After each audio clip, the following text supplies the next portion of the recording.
Ma seconde communication, lorsque vous prenez une femme, la femme est sacrée. Ses entrailles sont le siège même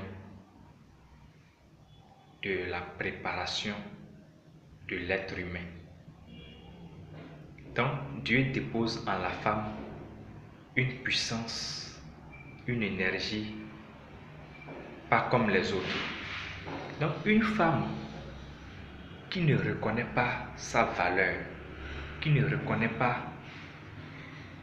son identité et la puissance que Dieu a mis en elle et qui se laisse n'importe comment à n'importe qui, perd la grâce que Dieu lui a donnée. Parce que Dieu dépose chaque fois en elle quelque chose que seul son mari a droit de venir prendre pour fonctionner. Mais je suppose, je donne chaque fois le petit déjeuner à mon enfant. Et cet enfant, chaque fois qu'il va à l'école, ses camarades lui prennent le petit déjeuner. Vous pensez que je peux continuer par donner de l'argent, le petit déjeuner à mon fils, sachant que d'autres personnes vont prendre? Non. Donc les femmes qui se laissent n'importe comment à n'importe quel homme, vous allez voir qu'elles diminuent en grâce. Dieu ne dépose plus en elles ce qu'il faut. Et le peu qui est déjà en elles est épuisé. Parce que chaque fois qu'un homme couche avec vous, il tire quelque chose de vous, subtilement, spirituellement. C'est pourquoi il y a beaucoup d'hommes qui s'enrichissent en connaissant ce secret. Ils font des trucs avec l'esprit du serpent pour venir tirer la quintessence de l'énergie qui est en la femme. Et c'est ça qui les enrichit. D'autres même ont leur épouse, mais ils laissent leur épouse et ils viennent coucher avec les jeunes filles. Donc toi, jeune fille qui m'écoute, il faut que tu saches que ton corps, tes entrailles sont réservées pour un seul homme et non à partager ça. Chaque fois que tu partages ton énergie, tu partages ta grâce. C'est pourquoi aujourd'hui on voit beaucoup de belles filles mais qui n'arrivent pas à se marier et ou qui traînent ou qui n'évoluent pas malgré leur beauté. Elles ont des difficultés. Pourquoi?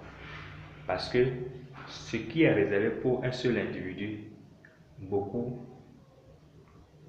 d'individus viennent puiser là-dedans. Et un puits où tout le monde vient puiser, forcément, ce puits va vite tarir. C'est un peu ça.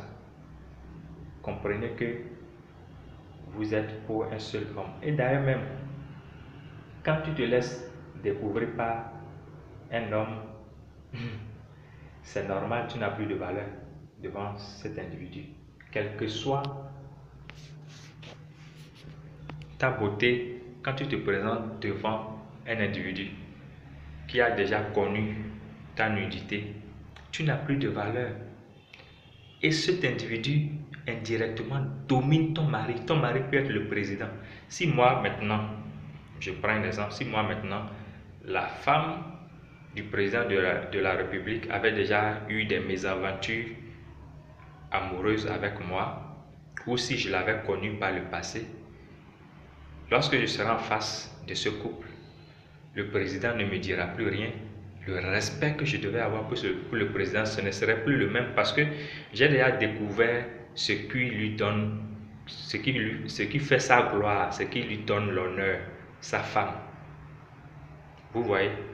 Donc celui qui connaît votre femme vous domine, que vous le vouliez ou non. Donc la femme même doit prendre conscience de cette réalité et puis se préserver. Savoir que si j'ai choisi un homme que j'aime, je dois rester avec ce seul homme. Et l'énergie que Dieu dépose en moi, c'est pour bénir mon seul mari que j'ai choisi et que j'aime.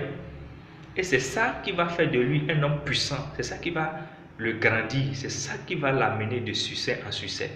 Mais tant que la femme ne prend pas conscience de cette réalité, de cette révélation, et se laisse aller à l'adultère ou commet l'infidélité ou passe d'homme en homme, elle perd non seulement sa valeur, mais elle détruit l'homme avec qui elle s'est mariée ou avec qui elle est en alliance.